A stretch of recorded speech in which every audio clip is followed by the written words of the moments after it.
Bom dia, mais uma manhã com Deus, priorizando a palavra de Deus, e nesta manhã do dia 6/11, nós vamos meditar de João, do capítulo 1 ao capítulo 3, e que a paz do Senhor encha o teu coração nesta manhã.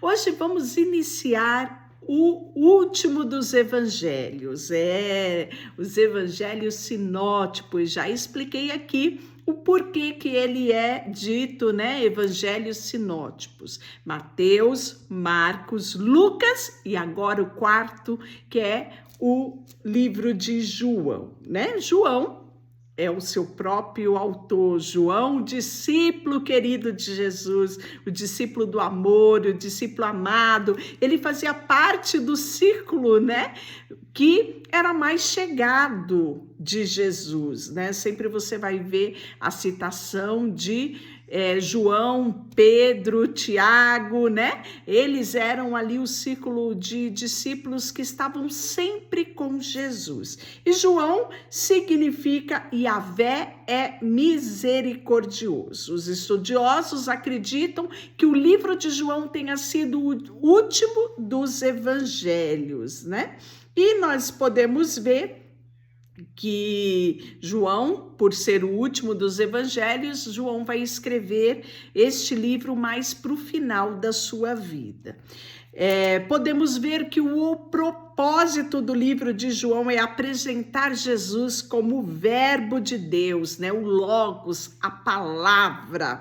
E nós vemos que esta revelação, de o Redentor, o Cordeiro sacrificial, que veio tirar o pecado do mundo, como é dito no próprio início do livro de João, em João 1:29. Então, sem maiores delongas, vamos iniciar então a encarnação do verbo. É assim que ele começa no capítulo 1. No princípio, aquele que é a palavra já existia. A palavra estava com Deus e a palavra era Deus. Ele existia no princípio com Deus. Por meio dele, Deus criou todas as coisas e sem ele nada foi criado. Isto na versão Nova Transformadora. Olhe só o que diz na árabe. No princípio era o verbo estava com Deus e o verbo era Deus. Ele estava no princípio com Deus. Todas as coisas foram feitas por intermédio dele e sem ele, nada do que foi feito se fez, A vida estava nele e a vida era a luz dos homens. Que coisa mais extraordinária, Que profundidade João traz. E eu fico pensando que o próprio texto sagrado fala que João, esses círculo de amigos mais chegados que Jesus tinha, que era João, Pedro e Tiago, eles eram pescadores.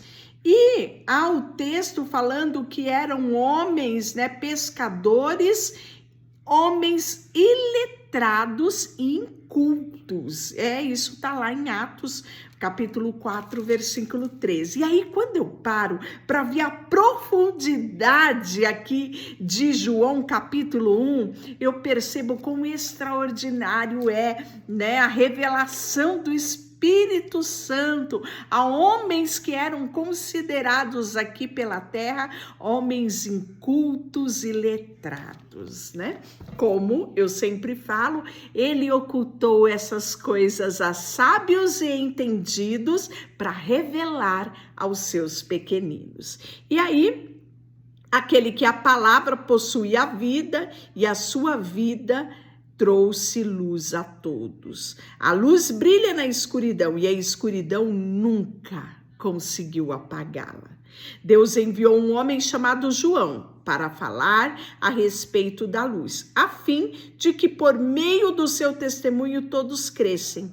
Ele não era a luz, mas veio para falar da luz. Aquele que é a verdadeira luz que ilumina todos estava chegando ao mundo, né? Então ele vai falar aqui de João Batista, o precursor do Messias. Veio ao mundo que ele criou, mas o mundo não o reconheceu. Veio ao seu próprio povo e eles o rejeitaram, mas a todos os que creram nele e o aceitaram, ele deu o direito de se tornarem filhos de Deus. Olha que extraordinário, que mensagem maravilhosa para mim e para você, não é?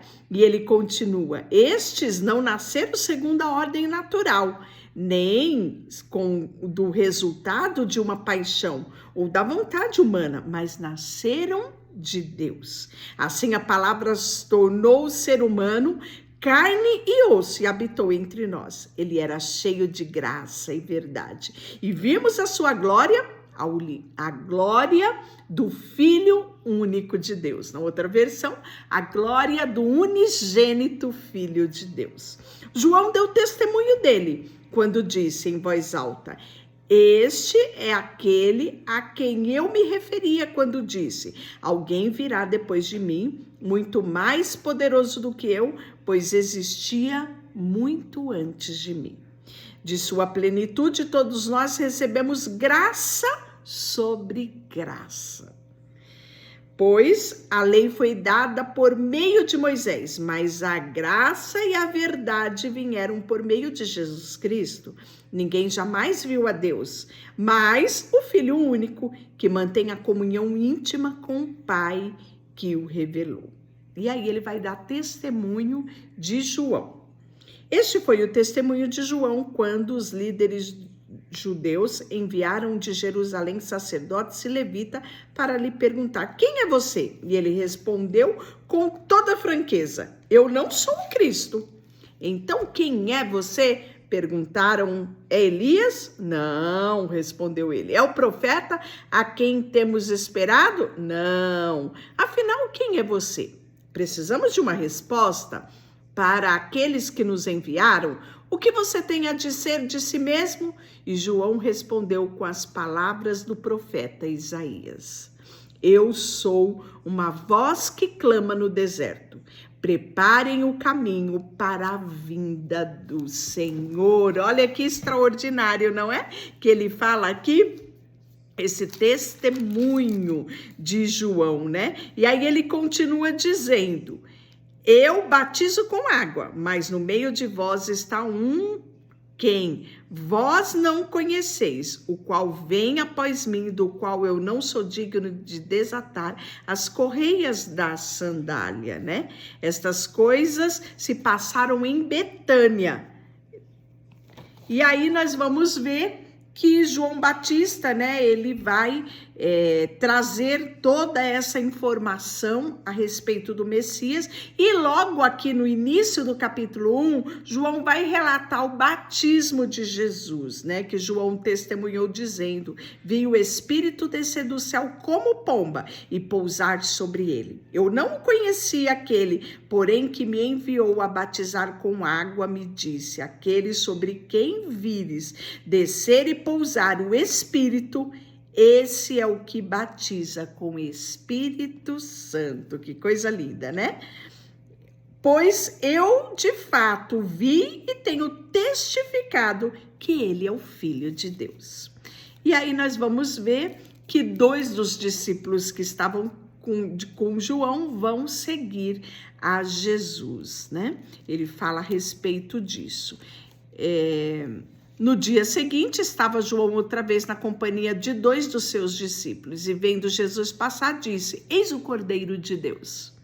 E os 2 discípulos, ouvindo isso, seguiram Jesus. Jesus, voltando, vendo que o seguia, disse-lhe: que buscai? Disseram-lhe: Rabi, que quer dizer mestre, onde assistes? E respondeu: vinde vede. Foram e viram onde Jesus estava morando, e ficaram com ele aquele dia, e sendo mais ou menos a hora 10ª. E era André, o irmão de Simão Pedro, um dos 2 que tinha ouvido o testemunho de João e seguiu Jesus. Esse texto aqui, né, esse detalhe desses 2 discípulos, né, que migraram ali da companhia de João Batista para a companhia de Jesus, só o próprio João traz, né? E aí nós vamos ver que ele vai falar logo em seguida aqui sobre Filipe e Natanael.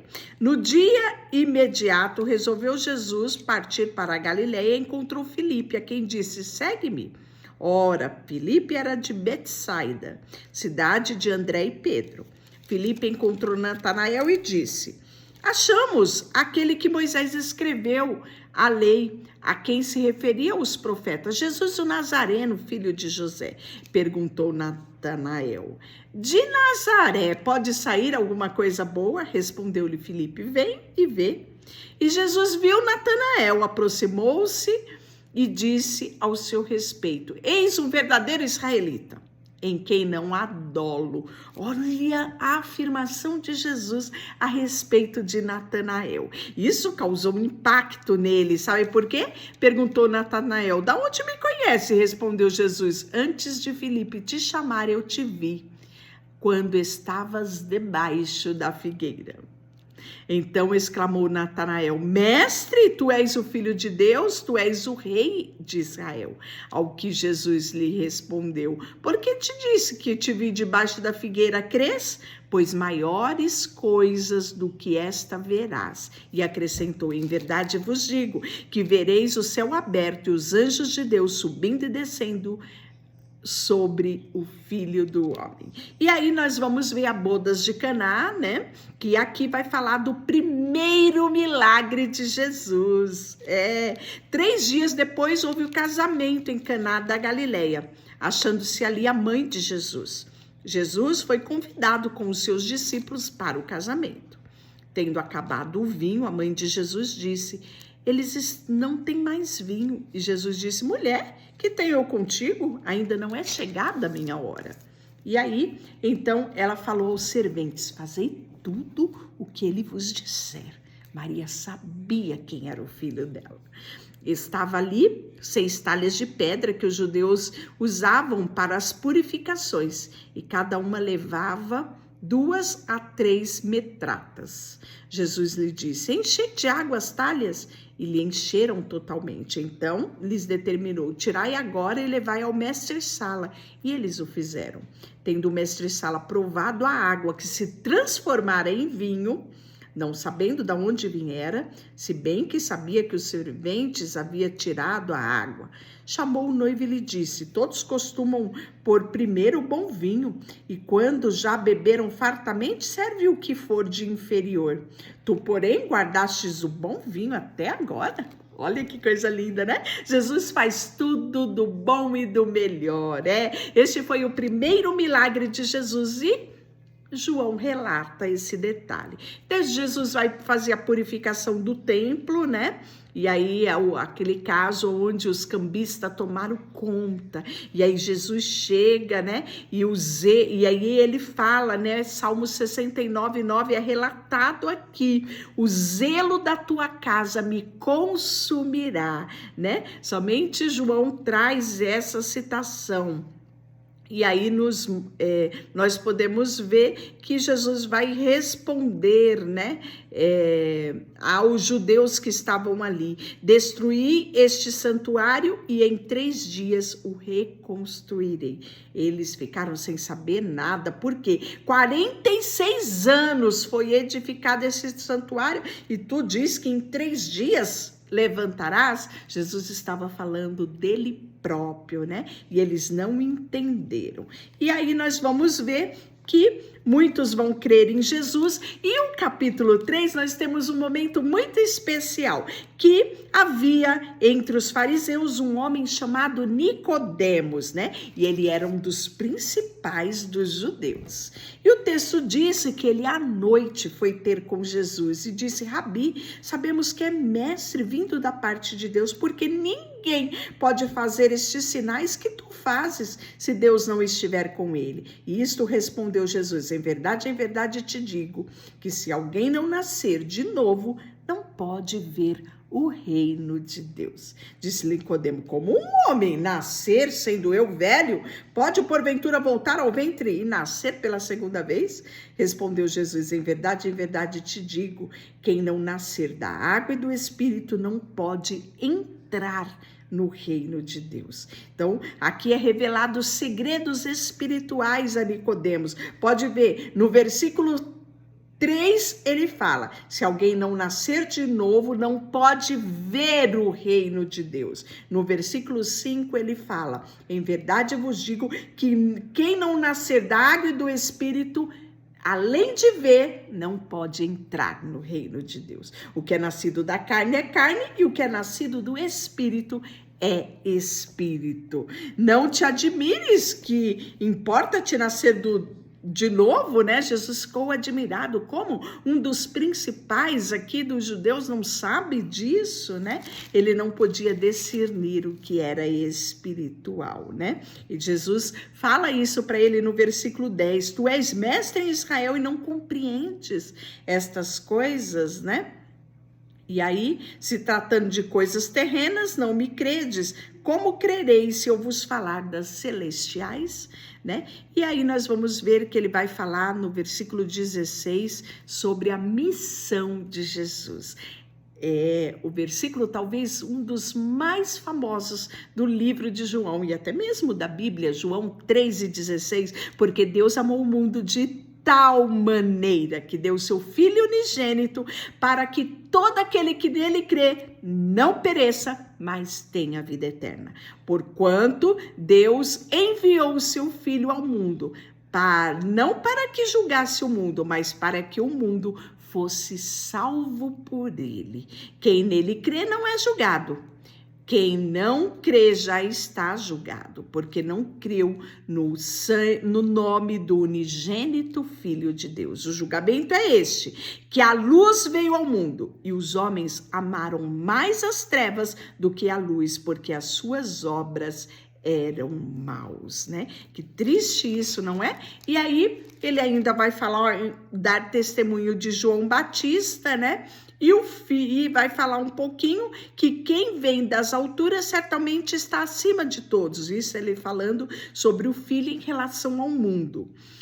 Quem vem da terra é terreno e fala da terra. Quem veio do céu está acima de todos e testifica o que tem visto e ouvido, contudo ninguém aceita o seu testemunho. Quem todavia lhe aceita o testemunho, por sua vez, certifica que Deus é verdadeiro. Deixa eu orar por você, Senhor, nesta manhã. Colocamos diante de Ti o nosso coração, a nossa vida, tudo que temos e tudo que somos. Em nome de Jesus, amém. Deus te abençoe.